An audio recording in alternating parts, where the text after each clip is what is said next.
ఓం నమో వెంకటేశాయ. జ్యోతిషరత్నగరం ఛానల్కి స్వాగతం. ఈ వీడియోలో రానున్న రోజుల్లో ఈ సంవత్సరం సెప్టెంబర్ తర్వాత నుంచి తెలుగుదేశం పార్టీ యొక్క రాజకీయ భవిష్యత్ ఎలా ఉండబోతోంది, అలాగే ఆ పార్టీలో ఎటువంటి పరిణామాలు చోటు చేసుకోబోతున్నాయి, అవి ఛాలెంజింగ్ కావచ్చు, మంచి కావచ్చు, చెడు కావచ్చు, ఎటువంటి పరిణామాలను మనం ఎక్స్పెక్ట్ చేయొచ్చు, ఇలాంటి విషయాల్ని తెలియజేస్తాను. అయితే ఈ వీడియోలో కేవలం తెలుగుదేశం పార్టీ యొక్క ఆవిర్భావం చార్ట్ని తీసుకుని ఇప్పుడు నడుస్తున్నటువంటి దశాభుక్తి కావచ్చు, అలాగే గోచారము, వర్షఫల్, వీటి ఆధారంగా ఎలాంటి పరిస్థితుల్ని ఈ పార్టీ ఎదుర్కోబోతోంది, నాయకత్వం విషయంలో కావచ్చు, నాయకత్వం మార్పు విషయంలో కావచ్చు, ఎలాంటివి మనం చూడొచ్చు భవిష్యత్తులో రాజకీయ పరంగా, జ్యోతిష దృష్టికోణంలో, ఇలాంటి విషయాన్ని తెలియజేస్తాను. టీడీపీ ఆవిర్భావం యొక్క చార్ట్ కనుక చూసినట్టయితే అది కర్కాటక లగ్నం అవుతుంది. 3వ కేతువు, కర్కాటక లగ్నము, 3వ శనికుజులు, 4వ గురువు, 6వ కేతువు, 7వ శుక్రుడు, 9వ రవి బుధ, 11వ చంద్రుడు, 12వ రాహువు. ఇది టీడీపీ చార్ట్ యొక్క గ్రహస్థితి. అయితే ఇప్పుడు నడుస్తున్నటువంటి మహాదశ, గురు మహాదశ, జూన్ నుంచి కేతు అంతర్దశ స్టార్ట్ అయింది. గురువు కర్కాటక లగ్నానికి షష్టాధిపతి అవ్వడము అయ్యి 4th హౌస్లో ఉన్నాడు వక్రించి. కేతువు 6th హౌస్లో ఉన్నాడు ధనస్సులో. అయితే గురువు మాతృకారకుడు కూడా అయ్యాడు. దీనివలన కొంతవరకు పార్టీలో కొంత నాయకత్వం విషయంలో ప్రస్తుతం ఉన్నటువంటి ముఖ్యమంత్రికి ఒక ఆల్టర్నేటివ్ పవర్గా రావచ్చు ఆయన యొక్క తనయుడు, అది మనం అనుకోవచ్చు. రానున్న రోజుల్లో ఆయనకి పార్టీ పగ్గాలు అప్పగించేటువంటి పరిణామాలకి ఇప్పటి నుంచి కూడా పావులు కదపడము, దానికి తగినట్టుగా రంగస్థలాన్ని సిద్ధం చేసుకోవడము, ఇలాంటి పరిణామాలు చోటు చేసుకుంటాయి. అలాగే ప్రస్తుత ముఖ్యమంత్రి కూడా ఎక్కువగా ఛాలెంజింగ్ సిచ్యువేషన్స్, సవాళ్ళు ఎదుర్కోబోతూ ఉంటారు నెక్స్ట్ సెప్టెంబర్ తర్వాత నుంచి ఉన్నటువంటి గ్రహస్థితులను కనుక చూసినట్టయితే.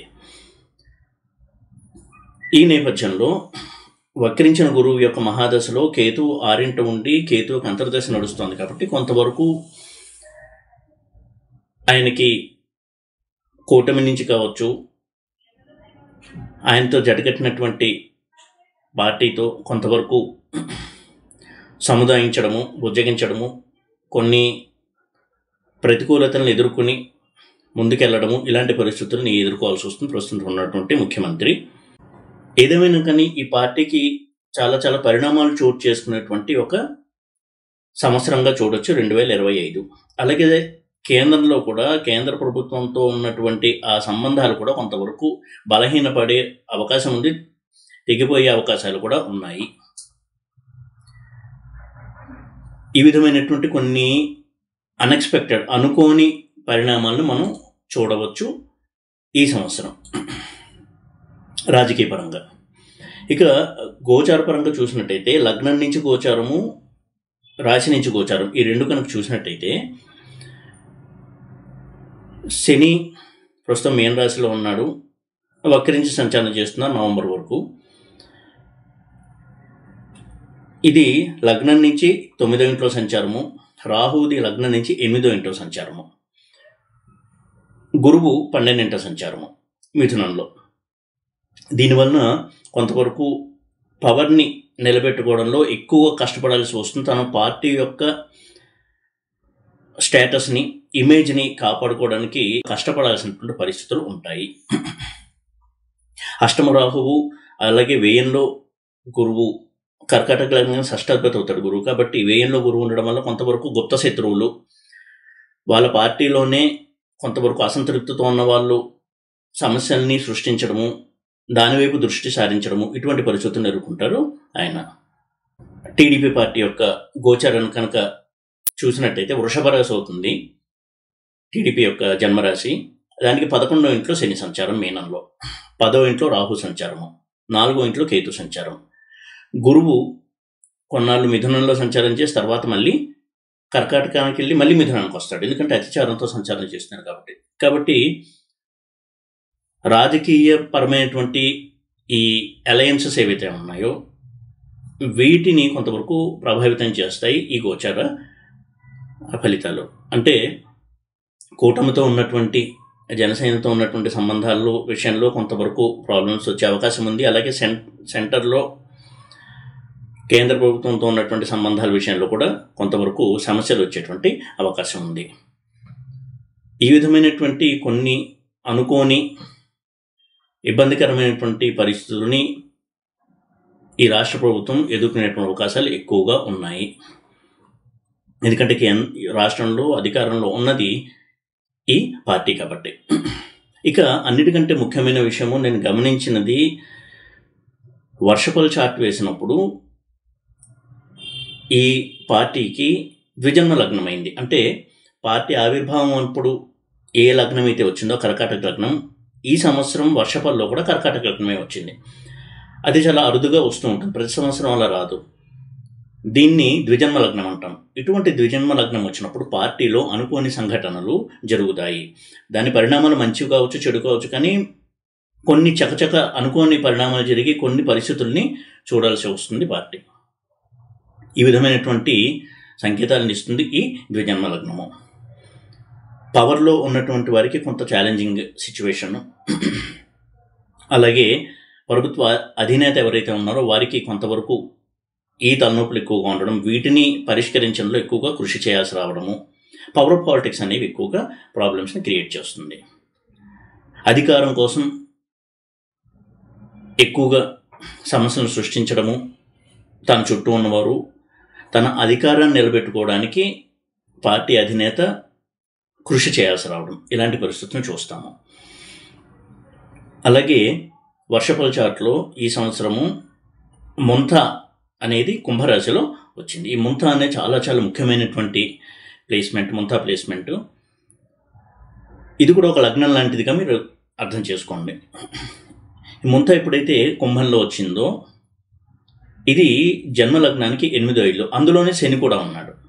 అంటే జన్మలగ్నానికి వర్షఫల్లో శని 8వ ఇంట్లో ఉండడము, ముంతా కూడా 8 ఇంట్లో ఉండడము, ముంతా యొక్క అధిపతి కూడా శని.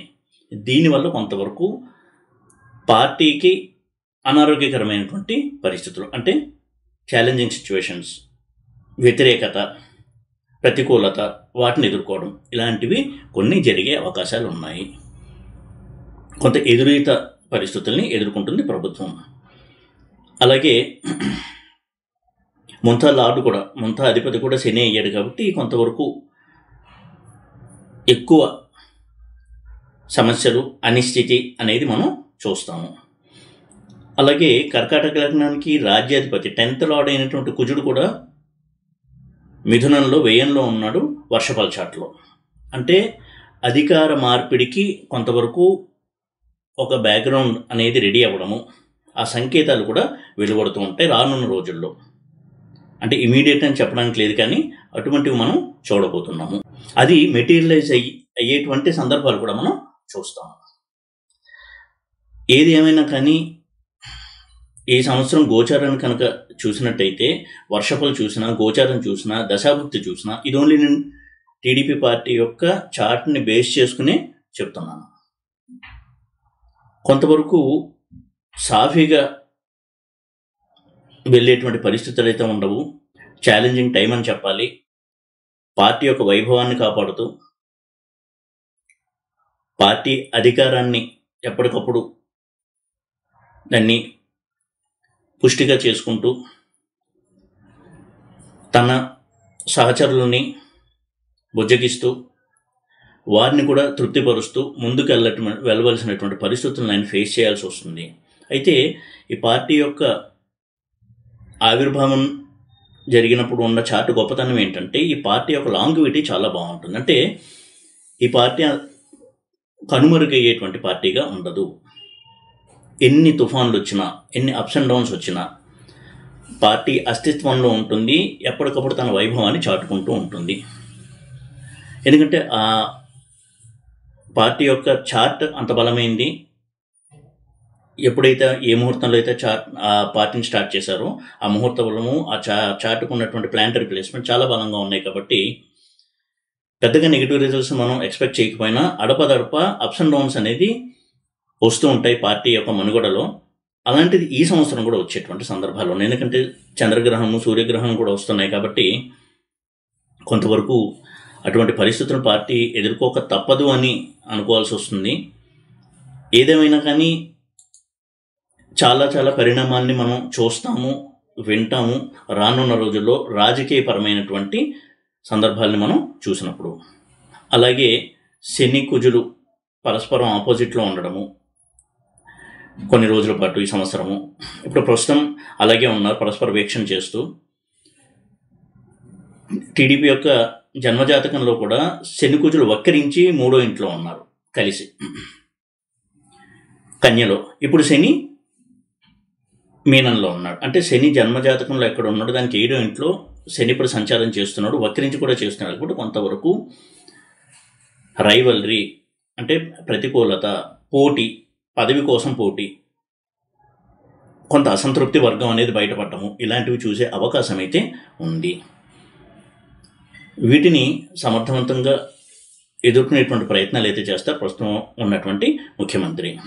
ఈ విధంగా కొన్ని అంశాలను ఆధారం చేసుకుని నాకు తోచినటువంటి కొన్ని రాజకీయపరమైనటువంటి పరిణామాలని ఈ పార్టీ ఎలా ఎదుర్కోబోతోంది, ఎటువంటి పరిణామాలని ఎదురు చూడొచ్చు అనే అంశాలని తెలియజేశాను. ఈ వీడియో కనుక మీకు నచ్చినట్టయితే లైక్ చేసి, షేర్ చేసి, సబ్స్క్రైబ్ చేయండి. ఓం నమో వెంకటేశాయ.